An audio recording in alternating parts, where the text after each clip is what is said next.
I'm super excited to have Dave Asprey on this week's episode. Dave is the founder and CEO of Bulletproof 360, creator of the global phenomenon Bulletproof Coffee, a two-time New York Times bestselling author, the host of the... Three times. Three times. Just nice. Hit it again. All right. Three-time bestselling author, New York Times bestselling author, the host of the Webby award-winning podcast Bulletproof Radio, serial entrepreneur, and global change agent. Dave's dedicated over 2 decades of his life identifying and working with world-renowned doctors, scientists, luminaries of human existence, and innovators to uncover the most advanced methods for enhancing mental and physical performance. Oh, and by the way, Dave wants to live to at least 180 years old, and you're totally going to do that, right? It's definitely going to happen, barring comets, meteors, or large trucks that might interfere with my plans. Okay. All right. Well, Dave, it's so great to have you on the show. I'm happy to be here. So we had you on my other show, Get Yourself Optimized, and that was a fantastic interview. You shared such pearls of wisdom about how to hack your biology, your performance, your brain, everything. And stem cells, we talked about all sorts of crazy, awesome stuff. And since then, I've had stem cell therapy from the same stem cell doctor that you had. Well, you've gone to multiple ones, but one of your favorites I know is Dr. Harry Adelson. Yep. So at Docera Clinics. Yeah, I love Harry. He's done a lot of work on me. Yeah, yeah. And yeah, it's so funny. I just I interviewed him after I interviewed you, and then I and my wife decided to get stem cell therapy from him. And then on the intro call to kind of get things all lined up, he says, "By the way, do you have a few minutes at the end? Because I want to hire you to help me with my website and my SEO." So yeah, he's got a whole new website. Well, the website that you see at Docera Clinics is because of me and Studio One Design, Greg Merrilees. Yeah, so pretty cool. Anyway, so that's a little side thing, but I wanted to talk all about marketing. You are not only like the world's preeminent biohacker, you are a brilliant marketer and business strategist, one of the top entrepreneurs in the world. And I know we were just talking before hitting record here how your knowledge panel, your Wikipedia, says that you are an American author instead of an American entrepreneur. And that gets under your skin, doesn't it? Plus, I live in Canada. Like what the heck? I'm a global guy. Yeah, you're first and foremost an entrepreneur, secondarily an author, and yes, you're Canadian, not American. That's awesome. Well, I'm actually still technically hold an American passport, but I'm a global guy. Like, I don't care where you live. Yeah. You're a human. Let's upgrade you. Yeah, for sure. So I want to know what has been the most impactful relationship that, as far as your business has been concerned. I know you're great friends with Jay Abraham, who's been on the show 3 times. You're friends with Roger Love, with J.J. Virgin, a lot of really preeminent people in the business world, in the biohacking and life optimization world. So who's been the most impactful person to your business? It's really hard to say, oh, this one person was most impactful without looking at the facets of impact. Yeah. Right. Like I read one of Jay Abraham's books, one of his $1,000 plus books. Probably the first month or two that I'd started blogging in what became Bulletproof, and I hadn't decided to turn Bulletproof into a company. It was actually just, hey, I want to share this knowledge. In fact, it was going to be part of a nonprofit that I was running, but I was very happy, years later to meet Jay and say, hey, Jay, like your book helped. And it turns out he's helped me a lot just as an advisor, helped me think through things. It's been really, really good. One of the reasons that my book is, my first book hit the New York Times bestseller list, and one of the guys who's really been a super connector for me is Michael Fishman. Michael was the founder of Rodale Health, all the health brands, including men's health and women's health and all those things. And he runs a group called Consumer Health Summit. which is an invitation-only thing for founders and people who are really reaching large audiences. Yeah, he just had me on to do a webinar. Oh, he did? Yeah, about Okay. SEO and how Google has just decimated the alternative health space. Oh, yeah. Dr. Mercola, Dr. Axe, all these really awesome websites have gotten just decimated by Google updates. Is Axe actually a doctor? I thought he was, maybe he earned a medical degree somewhere. Well, that's his website URL, drx.com. There you go. Got it. Yeah. I guess you can buy your medical degree anywhere these days.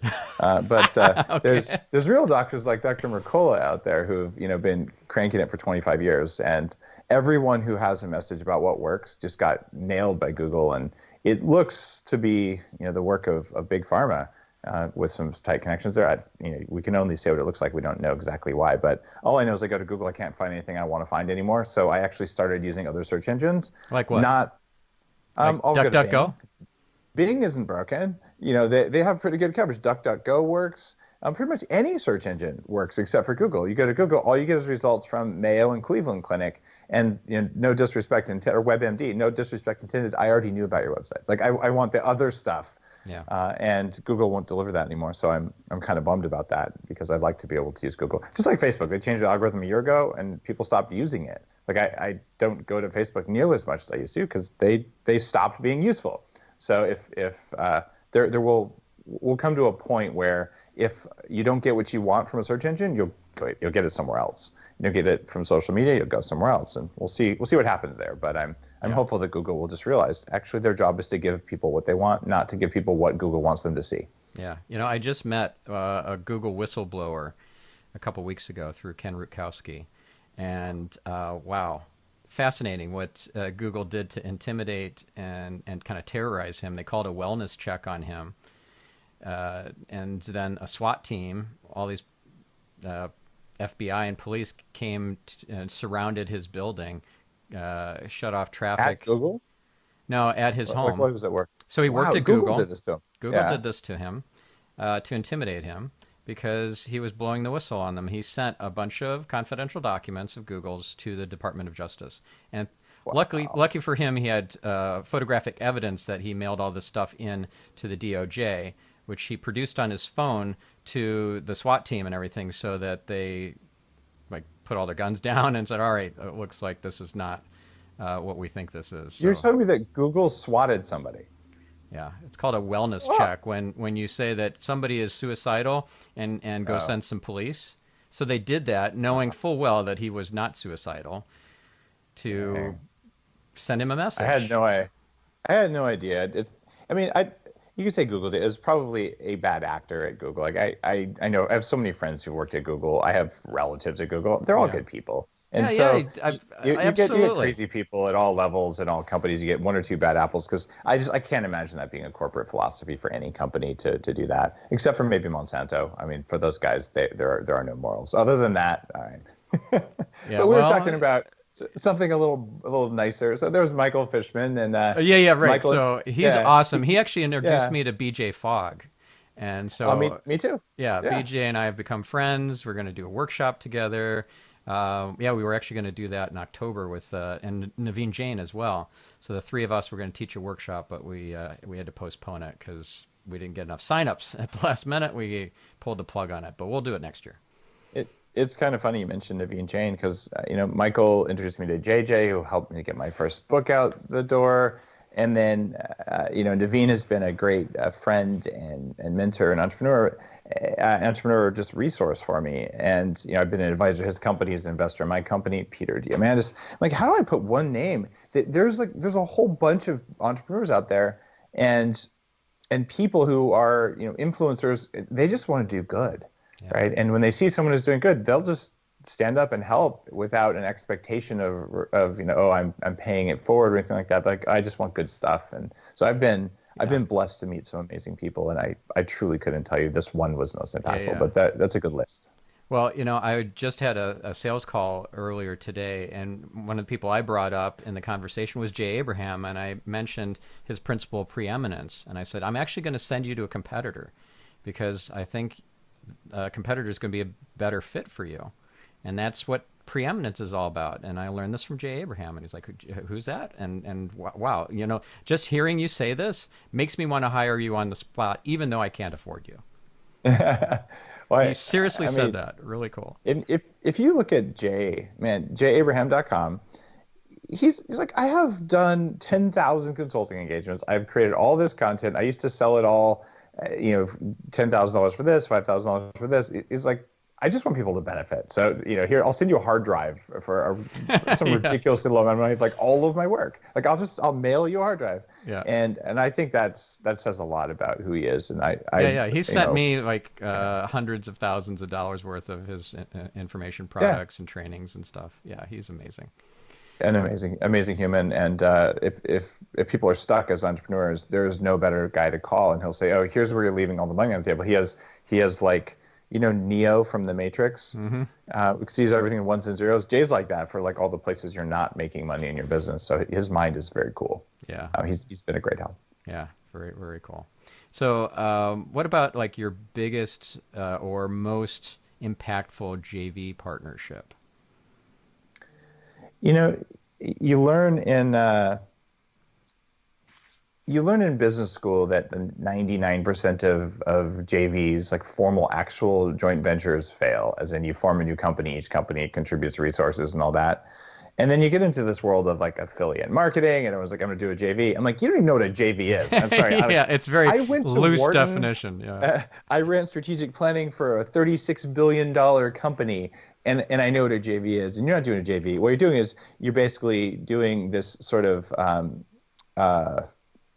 what I'm looking for. It involves a sex act. This sort of thing where you're both fertilizing each other, like you're sharing your list, you're swapping diseases and customers, right? But it's essentially a list swap, for lack of a better word. But there's an incestuous element to some of what people call JVs that is totally not energetically clean. It is not high integrity. And it's, I'll send for you, but I'm not going to mention I'm sending to the inactive portion of my list who never opens their mails. So you go, look, I sent for you, so we can be friends. Will you send for me actually next time? And like, I feel like a lot of JVs are like, really, So what's been really impactful for me is sort of the exact opposite of that. I'm like, look, I could do an affiliate thing for you, right? But it's not going to make sense. I do this on my podcast all the time. And people come in, I've had many companies, I 10x their revenue when they come in and run an ad or do a sponsored episode on Bulletproof Radio. So I'm like, okay, we used to try and do all these complex affiliate things like that. I'm like, you know what, here's the deal. I'm going to charge you a flat fee, and it's going to be less than I would get paid as an affiliate. No clicks, no accounting. People can use the code. They cannot use the code. You get the brand recognition, and then everybody wins because you now have predictable costs, and I have predictable costs, and the complexity in the business goes way down.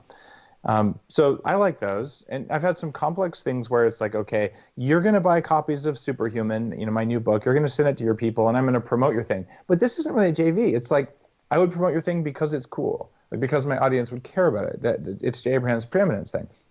And if it's douchey, I'm not promoting it. I don't care how much you pay me, right? So is it a JV, or is it just two people with good stuff sharing the good stuff with each other's audiences without counting every penny? I find those tend to be really clean, but I couldn't tell you. There was this one JV that was like, I made millions of dollars on it because I actually make stuff and sell it the old-fashioned way. But if anyone wants to double my list size, I'm always down for it. I'm open to the idea. Do you have a very active list, one that's like super responsive? I have sort of two lists now. I've got on the Bulletproof side, we've got a sizable list, and it's pretty responsive. And it's people who are trained to look for bulletproof content. We're typically talking about coffee and collagen and things around areas where I've helped to create categories. MCT oil, it's a big thing.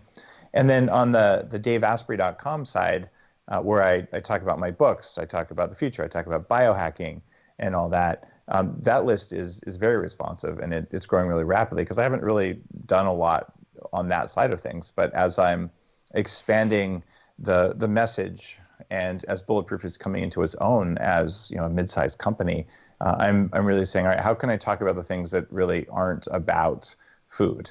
I'm going to talk about the effects of orgasm on human performance, and like that's just not something you want to mix with your food. And so the idea, that, like, let's just have an adult conversation about all of the elements of being a human being who shows up all the way. Some of those are in alignment with food, and also having a list for the people who are all in and highly engaged and they're highly curious about everything. And want to read about the next book and hear the next guest and all that. So there's a higher engagement level, but it's a smaller list.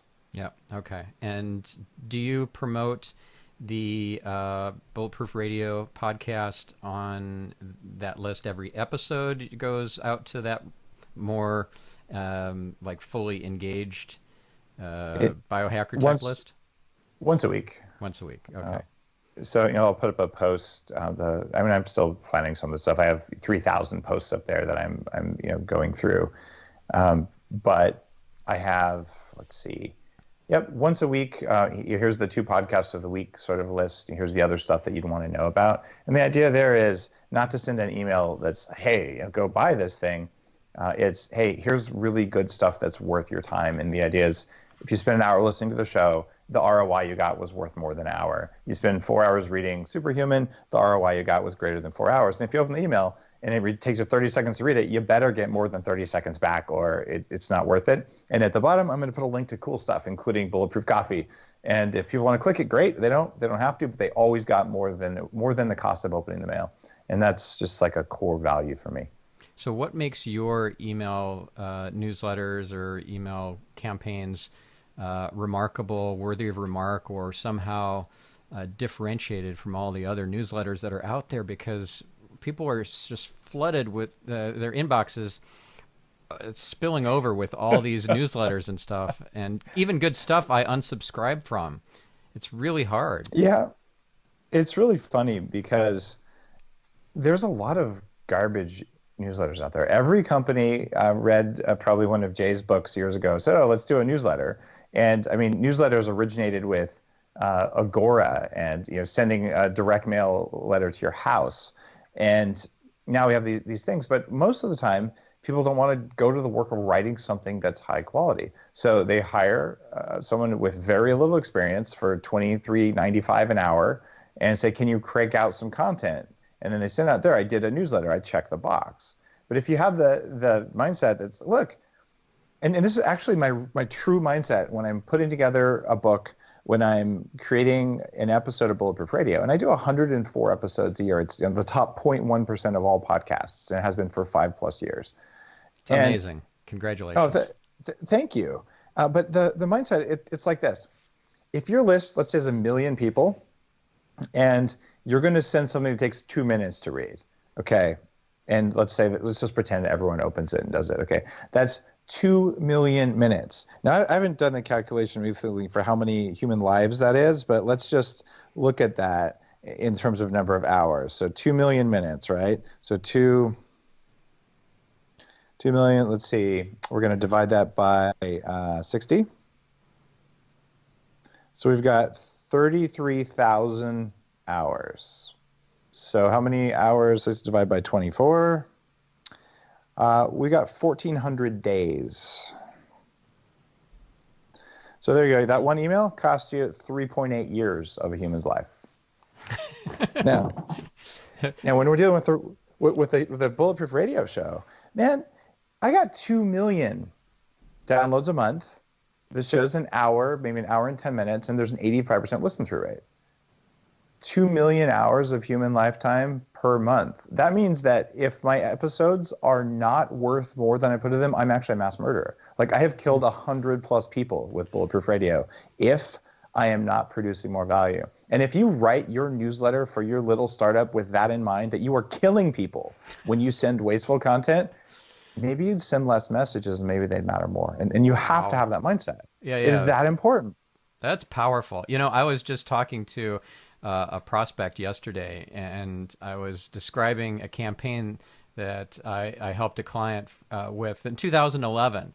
It was an Acts of Kindness Advent calendar, and I was saying that not only did I really positively impact my client through this campaign, that they have been repeating every year now. I got Wow. 25 days of wonderful things like phoning a friend who you haven't talked to in years and all this sort of stuff. Every day is a different challenge. And all these people have taken it and they've posted comments and they've hit the button that says, I did this and everything. It's been amazing. So not only did I impact my client, but countless lives through the course of the last 8 years. It's really cool. So that's the kind of marketing that I want to do. You're saying something really profound there. I gave a talk a while back at this group called Baby Bathwater. My friend Michael runs it. And back then, that specific event had a huge number of internet marketing guys. And including some of I'm just going to call them the douchebag kind of internet marketing guys. Okay. And Baby Bathwater isn't like, I've actually met some Fortune 100 CEOs there and all, so I'm not, but this one particular event was just full of these guys. And if you're listening to this, you know who you are, because you have to look at yourself in the mirror every morning, and you probably have like a film on your tongue when you do it.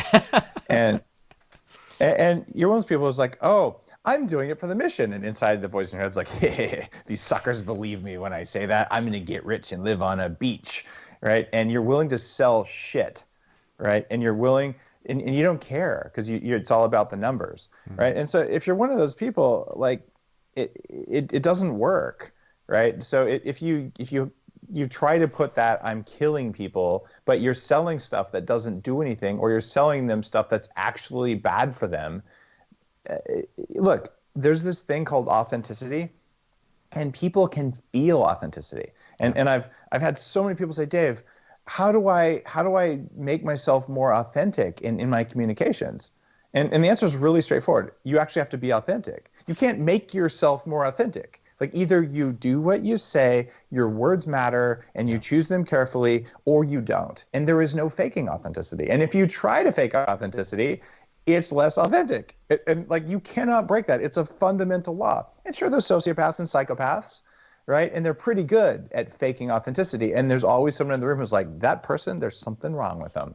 And all of us feel a little bit of that when we're around those people. So you can fool enough people to make a lot of money, no doubt about it, but you won't fool everyone. And you have to wake up in the morning with yourself. Yeah. So, I mean, just a simple way to put it is do what you say you're going to do.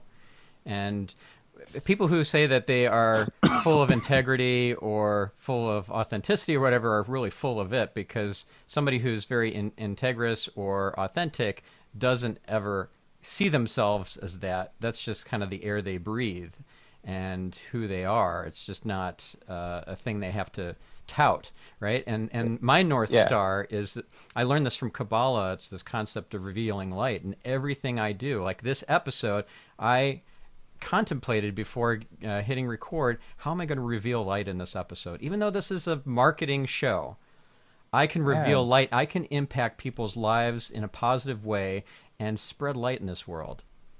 It's powerful. You're really making me feel inadequate, because I just contemplate, like, how do I get people to buy more coffee? Of course, people who know you know you're kidding, but somebody could totally take that out of context from this interview. They totally could. No, look, if you walk around going, how do I help? People are going to pick up on that. Yeah. And there will be people who also try and take advantage of it.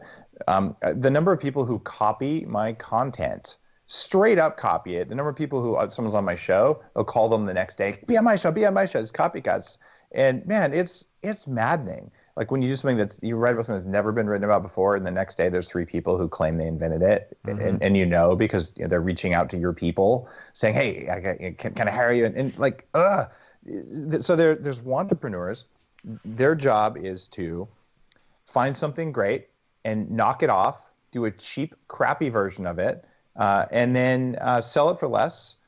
Right. And that's actually, they think it's being an entrepreneur, and you're an entrepreneur when you do that. And the real entrepreneurs, they create something new of value that's improved and better than anything else. Yeah. And then they use the power of marketing to sell it.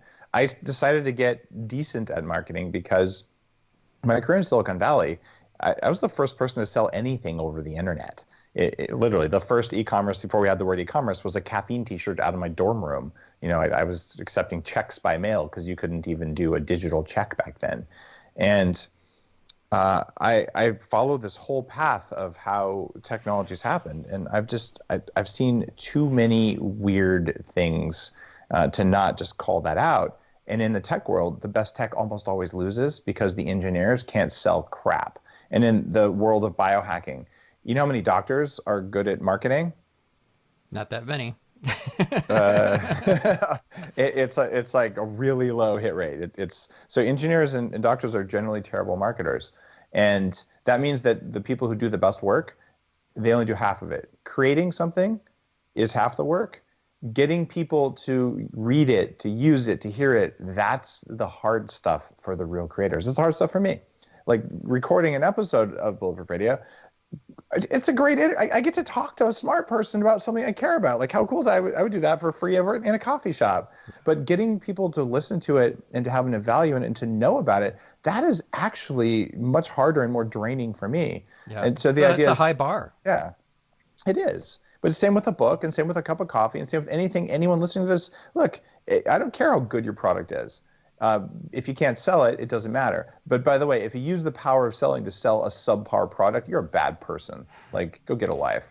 Yeah, yeah. And so revealing light or adding value in everything you do includes your email newsletter, includes the product formulation, includes your customer service.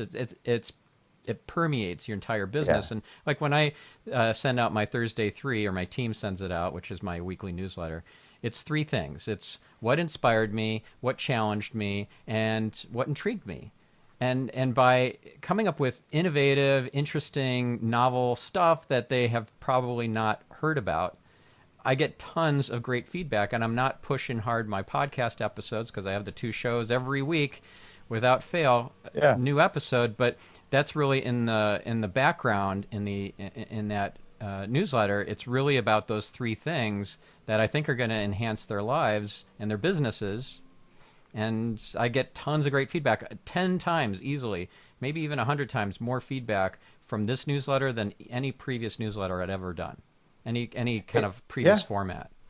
It's because you're actually sending them something that's worth reading. And most people are sending newsletters today, not with the audience's interest at heart, it's with their own interest at heart. Yeah. So you get these, list of bullet point things and 5 reasons why, and you never stop to ask yourself, does the audience actually want to hear about 5 reasons why? And if you want them to hear that and they don't want to hear it, don't send it. Then you have to send them something that they want to see and sneak your 5 reasons in a way that's beneficial to them. Otherwise, you don't have a good product. And so I'm unsubscribing. People put me on lists for no reason. By the way, if you put me on your list without me asking, I'm going to block you and mark you as spam and all that kind of stuff. And I hope everyone listening does that to everyone who subscribes them for no reason. Yeah. But then even if I get it and I look at it, I'm like, did you think at all before you sent this? And it goes from the newsletter styles all the way down to like pitch emails. I get these cold call emails from people that don't have unsubscribe links, that are clearly from their Salesforce or whatever, and God knows where they get my email. And they're saying, I'd just like to schedule 15 minutes to talk with you about, your IT compliance strategy. I'm like, you just emailed the freaking CEO of a company that has $70 million in venture funding. Okay, I probably am not the right guy. You didn't spend the time to find the right guy. Yeah. You went straight to ask for a meeting in your first email. Seriously? Like, it's disrespectful and wasteful of people's lives to do that. So if you're going to do it and you do this crazy thing that salespeople are supposed to do, which is called targeting, and you find the person, you can buy databases for this sort of stuff, and you're going to send 1 email or make 1 phone call, even better, and you're going to get through to the person. But if you just randomly send to every address at the company, the mindset there is, well, someone's going to answer and I'll probably get the deal. But what you're doing is you're polluting the business environment the same way as people throwing plastic in the ocean. Like, you got to cut that crap out. Yeah, yeah, and don't you love those LinkedIn requests that seem legit, and then you add them, and then immediately you get some spammy offer from them as a message? People still use LinkedIn? Yeah, yeah, they do actually. They do. I'm just kidding. It works pretty well, actually. But yeah, don't spam on LinkedIn. That's really not cool. Yeah, it's super uncool. No, I was probably one of those first 10 or 100,000 LinkedIn people. And it was a huge thing for a long time when I was in Silicon Valley. These days, I don't. I probably don't use it as a marketer as much as I could. But I just got overwhelmed with requests to just have coffee. I'm like, I'm if good. I got plenty of coffee. yeah, if I was selling my time, you couldn't afford it, right? And like yes, I would love for you to pick my brain, but there's 10,000 people want to pick my brain, Yeah. and so I don't. That's what your radio really do show's that. for, right? Well, yeah, actually, that's a good point. Between my social media feeds, I do just, if I have a thought, go to my Instagram page, Dave.Asprey, and if you want to know what I'm thinking, I'm probably standing in front of my sheep talking about something that has to do with biohacking.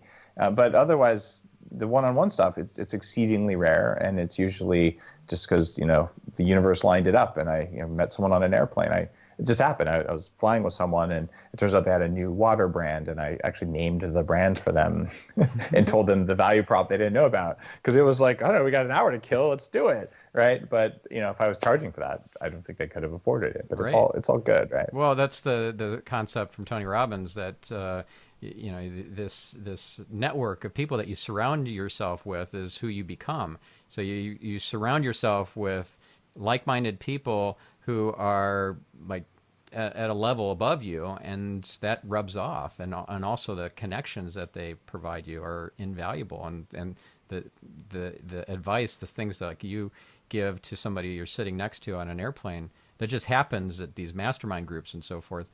So Yeah. I know we're in masterminds together that are highly valuable. Do you want to share which ones are most impactful for you?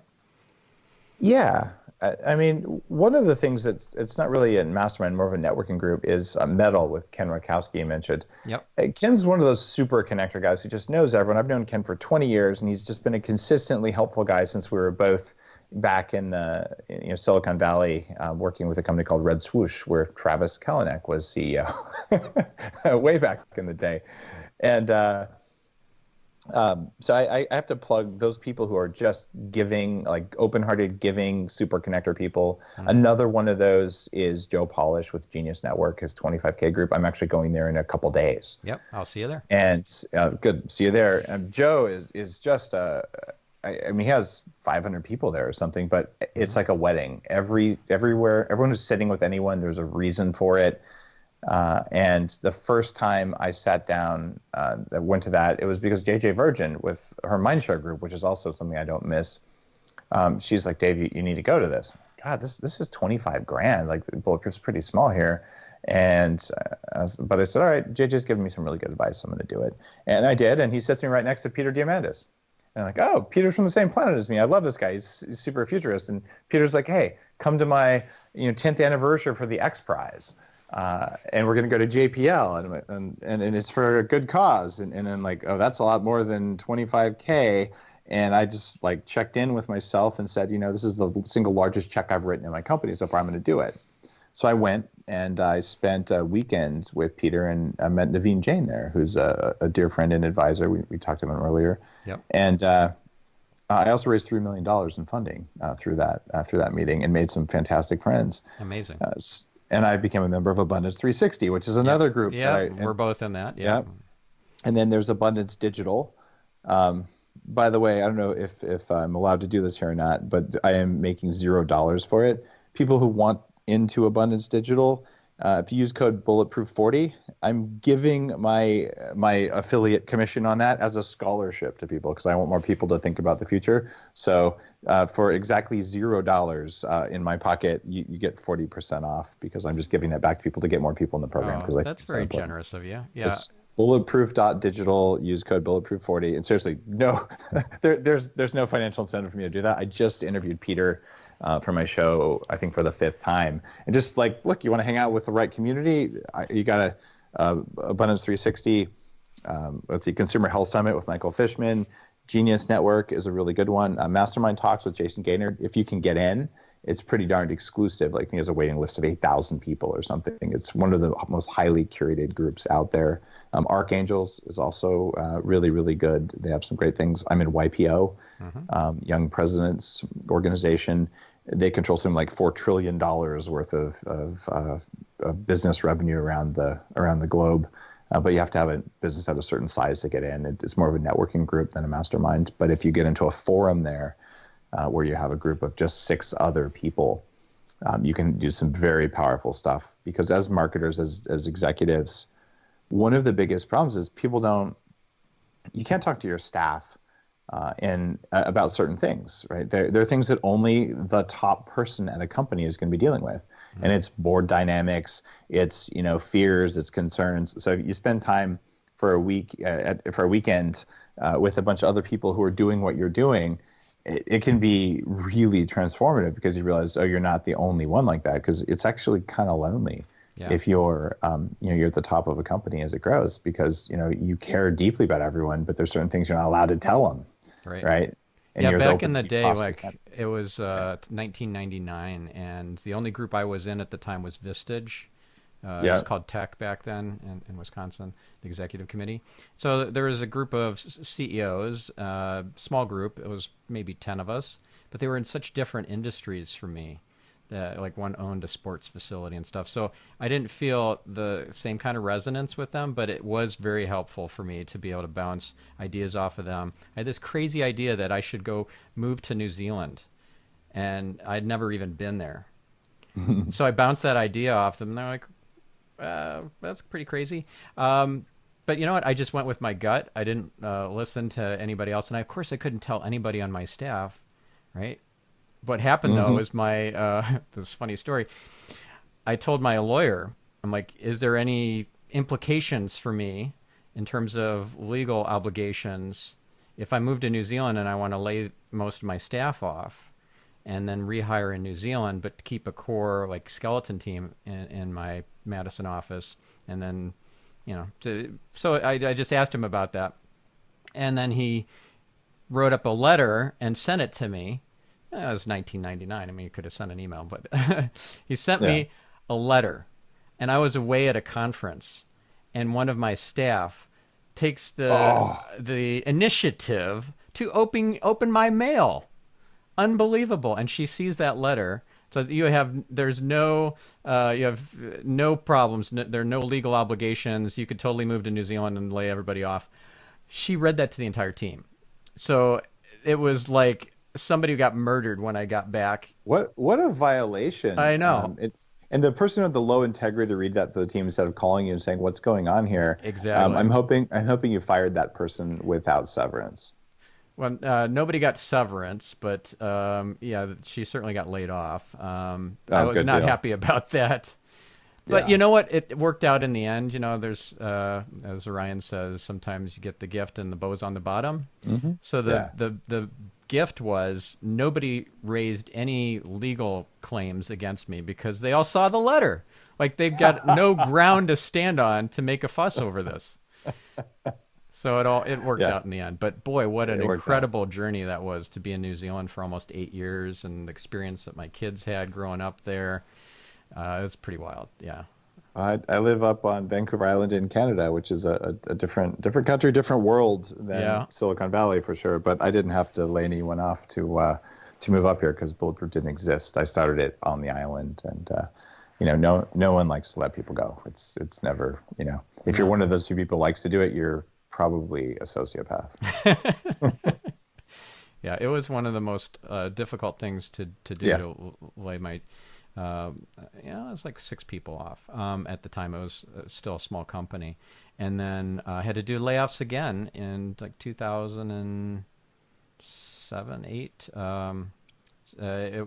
We lost our biggest account, 7-figure account, was Zappos at the time, and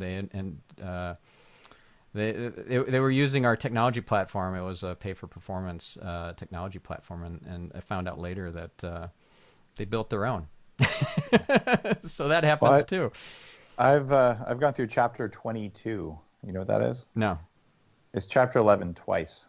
Not personally, but I was at the company that invented the data center business. Oh, wow. Literally the first data center where you could go and put your servers. Google was 2 guys and 2 servers, and they brought their servers to us. Hotmail was 2 guys and 2 servers, and we would host them and grow them. And we ended up opening 42 data centers, where Google's a major customer, Yahoo, the Facebook. Google went out and built their own data centers. Like, oh, that kind of hurts. And then eventually that company went bankrupt, called Exodus. And the company that bought the assets went bankrupt and was acquired after that. So it was too funny, but I was there for both of those. And you're talking about laying off thousands of people, and throughout my career, and man, it totally sucks. And the people who are left, including the execs, and the execs are like, it's this or there won't be a company. That's why they do it, right? Because what we're doing isn't working. We're going to change. We're going to steer the company, and that means do less of something. And the people who are doing that aren't going to do it. And then the people who are laid off, some of them are like, especially the people who are seasoned, they're like, I get it. And certainly I've been laid off. I was laid off as a VP. And you're always going to be pissed, like, what the hell? I thought what I was doing mattered. And from my perspective, it did. But from someone else's perspective, even if you're doing the best job on earth, the job itself wasn't the right job. That's what layoffs are generally about. Right. They're either about efficiency or about, choosing what to do. But then the mindset of the people who are left, it's also, thank goodness I'm still here. So the people that are guilty that they're happy they have a job, because like, oh my goodness, I shouldn't feel good about having a job, but you should actually. So like you can get rid of the guilt. The people who get let go, like you take it personally, even though it's not personal. And it's normal. You're supposed to take it personally, even though it's not personal, and you're supposed to feel guilt. But going through all the emotional garbage, as my career progressed, over 20 years, and I've been, at the VP level having to make hard calls as part of a leadership team, and I've been laid off at the VP level as part of a leadership team. Like, I don't know, you start to feel both sides, but no one teaches you this when you get out of school at your first job. And so, I mean, it's always a roller coaster, and it sucks, but it is a part of, it's a part of having a job or being an entrepreneur, is just understanding, if we lose the account, the people supported the account, even though you want to keep them on, you can't keep them on. Yeah. Well, there's this entitlement complex that I think is growing in society, that no, I deserve this, not necessarily that I earned it and that I have to continue earning it, this privilege of having a job every day, or this whatever benefit I'm getting, like especially with I see that with, well, my kids were very entitled, and I had to kind of work very hard on that. It's I guess it's a generational thing, but it's also, there's something happening in society that's getting us off track, and I think it has to do with our distractibility and our lack of focus. I just interviewed Nir Eyal, the author of Indistractable. Oh, yeah. I've interviewed him too. Yeah. Smart guy. And gosh, it's epidemic proportions what's happening with. But anyways, that's for another episode. I know we only have a few minutes left, so I want to go kind of into a lightning round. So you game for a lightning round of quick answers? All right, cool. So what would be something that you dodged a bullet? And I'll give you a quick example of that. And actually, this comes from your business. You guys were going to launch a blog. You're going to move your blog off of Bulletproof Exec to something. Was it bulletproofblog.com or something like that? Yeah. And I told Susan, don't you dare. That will just decimate your Google rankings. You're starting from zero. And thankfully, you guys listened and didn't do it. You put it all on bulletproof.com. So there's one example, but what would be like the biggest example in your mind of dodging a bullet from a marketing or business perspective? Well, you want there to be a lightning round? It seems like that's one of those questions you have to ponder for a minute. Like, let's see, a bullet that we dodged.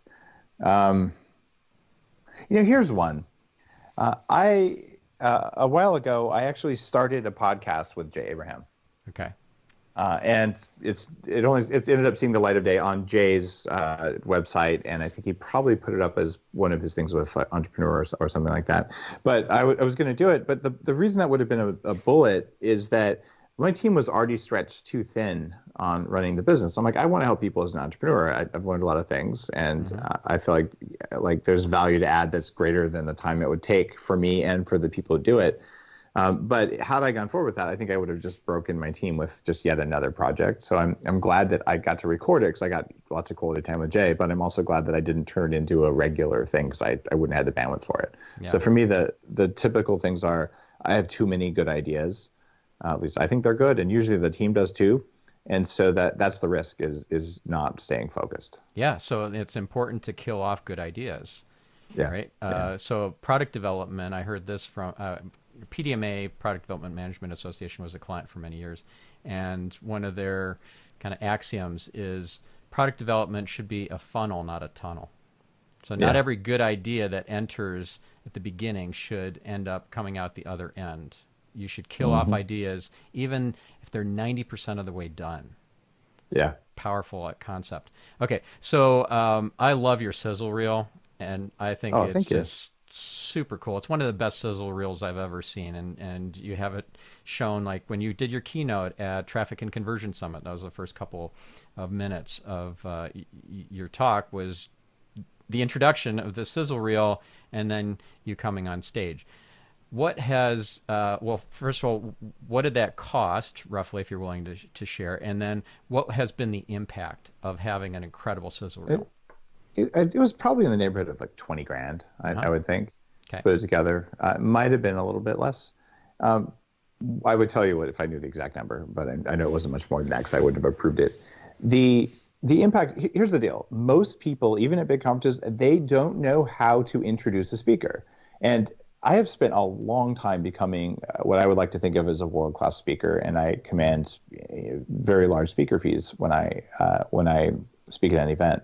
Like how much? Like what's a speaker fee that's typical?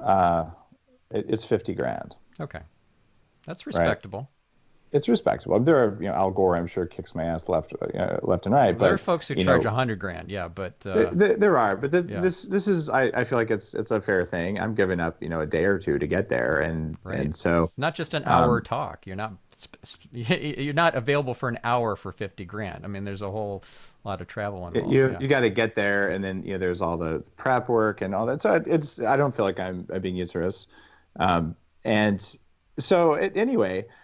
If I'm going to show up at that level, and then someone will say, "Oh, here's Dave. He's a serial entrepreneur," and then you come in, the room is flat, and you got to spend the first 10 minutes like pumping up the energy, right? Now, if you're not a well-trained, experienced speaker, you don't even know the room is flat. But the sizzle reel, the reason you have that 2 minutes there is by the time that's done, people are like, "Oh my God, I'm so excited," and the music has got them up, and then you walk in and you've got a warm room, and they're going to receive the value that you have to give. So I would just tell everyone, unless you're going to go, like I've spoken on Tony Robbins' main stage at Unleash the Power Within. Okay, Tony's people know exactly how to have a warm room, and people are on their feet jumping up and down. Oh, yeah. There's another one, there's a rock band that opens for you. I don't need a sizzle reel. I don't use a sizzle reel there. But otherwise, you give me the sizzle reel because probably your MC isn't well enough trained to do that. And if so, how do you get an audience to warm up 10 times in one day? So that's the mechanism. Just so for people listening, if you are a public speaker, have a sizzle reel. And if you're not a public speaker and you want to be, for God's sake, spend $20,000 not on your speaker reel on being trained on how to speak on stage. Yes. Because again, you have 10,000 people in the audience, you waste an hour of their time stumbling around, you don't know what you're doing, they didn't get your message, they felt stupid at the end of it. Well, 20,000 hours, what percentage of a human life did you just take away? I love how you circle back on that. That's great. Yeah, and here's a tip that I got from Michael Port, who is, I think, the best speaker trainer in the world. And I went through his whole undergrad and grad program. He's amazing. Wow. Yeah. I haven't worked with him. Okay. Oh, he's incredible. So he says to record the audience, not just yourself, so that you can see their reactions and see what falls flat and whether people are falling asleep. And it's brilliant. It's so important. So, okay, we're out of time. How do folks... Those are not lightning. Sorry, man. Those are like no, that's fine. Answers. It doesn't scale, does it? Okay, so how do folks learn more about biohacking, about all the amazing stuff you're up to? Like, how do they follow you, all that? Okay, so my personal blog with my author stuff, biohacking, daveasprey.com. You sign up there. I'm Dave.Asprey on Instagram. And all the cool Bulletproof stuff around disrupting big food and what to eat and all that, bulletproof.com, same place it's always been. All right. And also the episode on Get Yourself Optimized, where we chatted about all the biohacking stuff. All right. Well, that's right. Yep. That's an awesome episode. thank you again, Dave, and listeners, do something amazing with this information. Change the world, reveal some light. We'll catch you on the next episode of Marketing Speak. Yeah, and kill less people. Love it. All right. Oh, and can you say, just as a little clip here, this is Dave Asprey, and you're listening to Marketing Speak? This is Dave Asprey, and you're listening to Marketing Speak. Awesome. I'll include that in it. Like, I'm going to do like a mini launch, and I'll include that in episodes preceding to get people excited for the. I think your title on this episode should be "How to Kill Less People with Dave Asprey." How to kill fewer people with your marketing. I love it. That would be great. Seriously, that is a great title. Okay, I will do it. Oh, and sometime we need to talk about SEO because you need help. I was just looking at your SEO. Oh, on the Bulletproof side? Yeah. I've got a new VP of marketing who just came in from Nature Made, who's so I basically did an executive shift there. Okay. And so there's definitely a conversation to be had. I also hired a CEO for the company. So I'm okay. Cool. I think I plugged in with Brian, our head of e-commerce and digital and all that. Yeah, that never ended up turning into anything. Yeah. Well, that's the problem. Which is fine. You know what? I'll just help you like I did when I talked to Susan. Let's talk about daveasprey.com and see what we can do there. On the Bulletproof side of things, they took 80% of the blog posts and said, we don't want these, and they gave them to me. Oh, wow. Because, it's like brand risk, and Dave, you talked about orgasms and LSD and, non-FDA approved stem cell procedures. I'm like, of course I'm going to talk about that stuff. Yeah, what of else course is you get the little thing about the FDA disclaimer thing at the bottom of in your footer, but, that's not probably enough. But the thing is that most alarmed me is how untrusted your site, the Bulletproof site, is in comparison to the importance of it. It's like it's a fraction of the trust that you have compared to importance. And who can you think of who's important and not trusted? Right? Not that many people. Somebody who maybe runs the country, right? So you don't want to be that guy.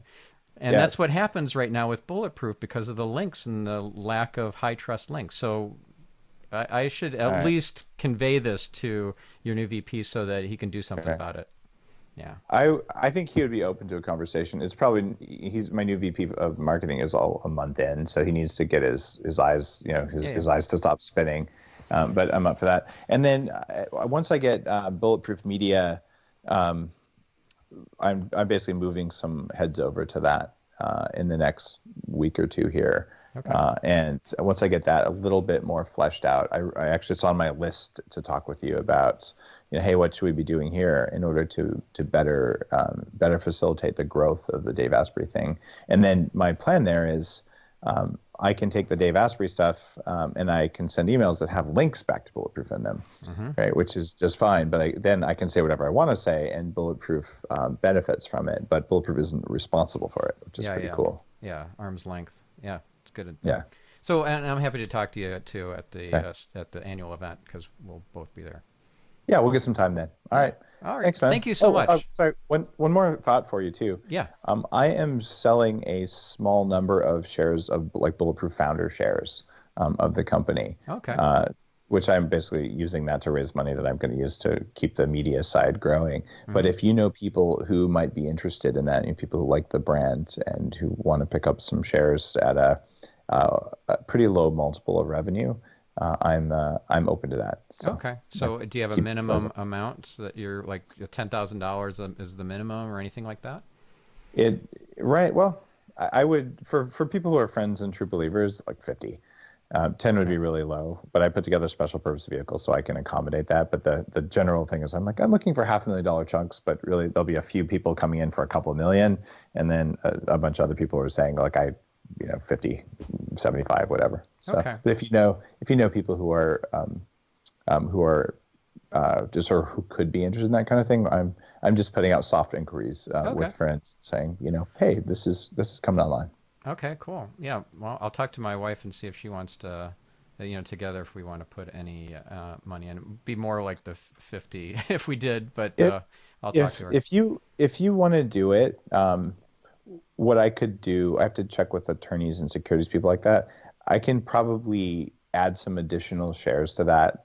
I'll make them quasi-advisor shares. I'll basically buy some of your services with shares. So then essentially it works out. Oh. So your basis would be lower if you did it that way. So that's a thought. I'm open to it. Okay. So that's good. Yeah, that could actually work really well.